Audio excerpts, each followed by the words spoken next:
India Power Talk is an effort to create an easily accessible digital reservoir of such insights, strategies, and constructive suggestions from international leaders on how to revive Indian economy. We would be inviting entrepreneurs, economists, professors, investment bankers, scientists, lawyers, chartered accountants, and professionals having experience from diverse sectors. And it is amazing to find that only 5 sectors make up this overwhelming proportion of our GDP and of our population. The first and most important is digital businesses. This constitutes maybe 7 to 10% of our overall GDP. Business. Agriculture is the second one I will talk about, which constitutes between 15 and 18% of our GDP. Then we have the micro, small, and medium enterprises, which are a very large component of our GDP, both in terms of engagement of people and in terms of the value that we generate from it. Then we have mobility and construction. And finally is retail businesses. The one index which has now turned positive is the Nasdaq, which this morning delivered a 0.8% growth in 2020. And what has led to this?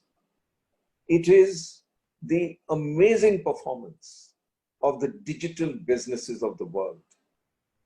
Facebook, Amazon, Alphabet, Netflix, Google, all of them have performed brilliantly. And so also has the one big collaboration software enterprise, Zoom. E-learning will become a very substantial portion of all our learning, all our training, all our...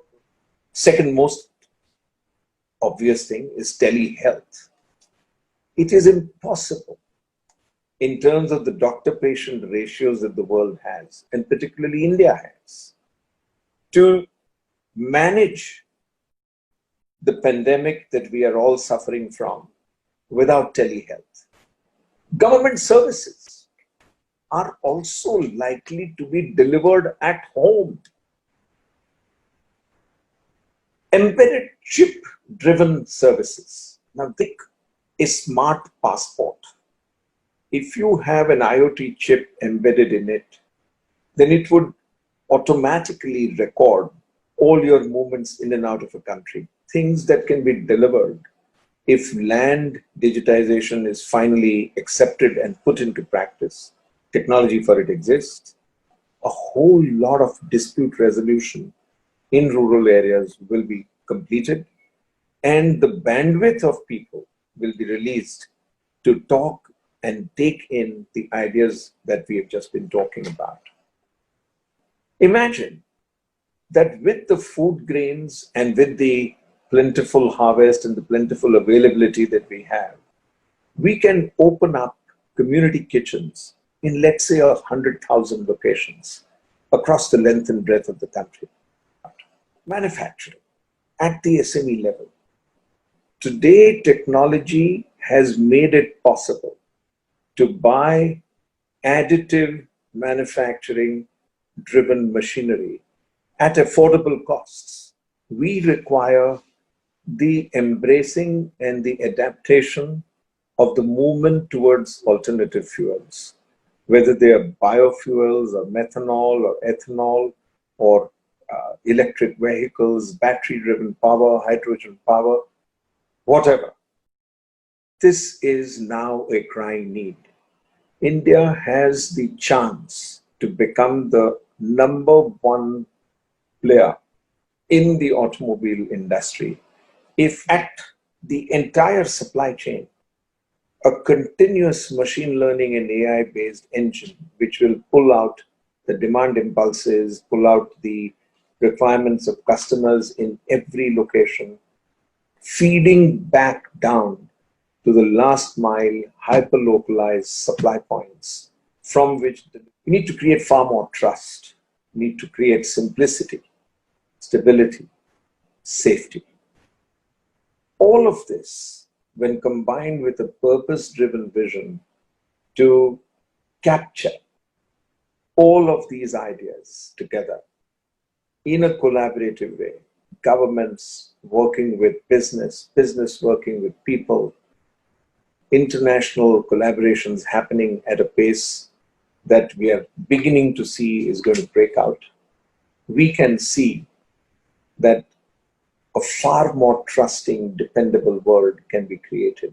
How do we still make India the manufacturing hub which the world is talking about? And what do you think we could be doing to attract the good manufacturing MNCs who would like to collaborate with India? I'm not talking of the large manufacturing MNCs, but also there are a lot of mid-segment SMEs in Germany, in Japan, in other parts of Europe. They all are eager to come to India. How do we really catalyze that? One is we need to shift our mindset from subtractive manufacturing, which we have been practicing all these years.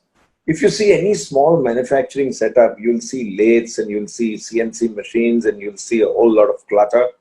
You'll see material being brought in, banged, shaped, put into molds, a whole lot of inefficient inventory. All of that happened. Until 5 years ago, the idea of bringing in 3D printing machinery was just not there because it was too expensive. Today, that is the big opportunity that India has. If you can distribute manufacturing into clusters on the back of MSMEs, on the back of labor that is now available in various pockets, you can create a truly transformational new manufacturing strategy across the length and breadth of India. Connected now because we are building the infrastructure.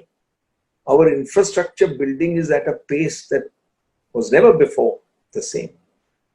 And if you then collaborate and bring money and working capital into the whole system, collaboration will happen naturally. Has worked very hard, I must say, to improve the ease of doing business in the last 4 or 5 years. In fact, the Make in India concept itself, which he was driving in 2014, we never thought that, look, 2020 we will face this situation and our dream of Make in India would really, really come true now. There to say that, look, we have all the regulations put in place. We have a perfect regulatory system or regulatory regime to embrace the foreign investment. So I always believe and say that as a student of law and it's a work in progress. And we will need to adapt, we'll need to modify, we'll need to evolve on this stuff. Like any other country, it is not only in India. I guess most of the countries face this, and we have also evolved a lot. Can we do something more to pursue? Yeah. As yes, we are ready in terms of regulatory framework to receive the foreign investment and go to the next level.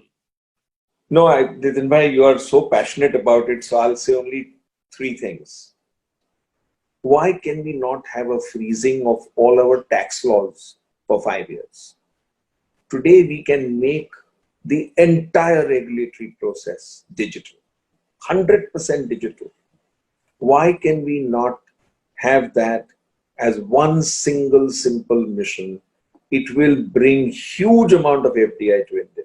When people feel that laws are stable, the interfaces are electronic, the governance is digital.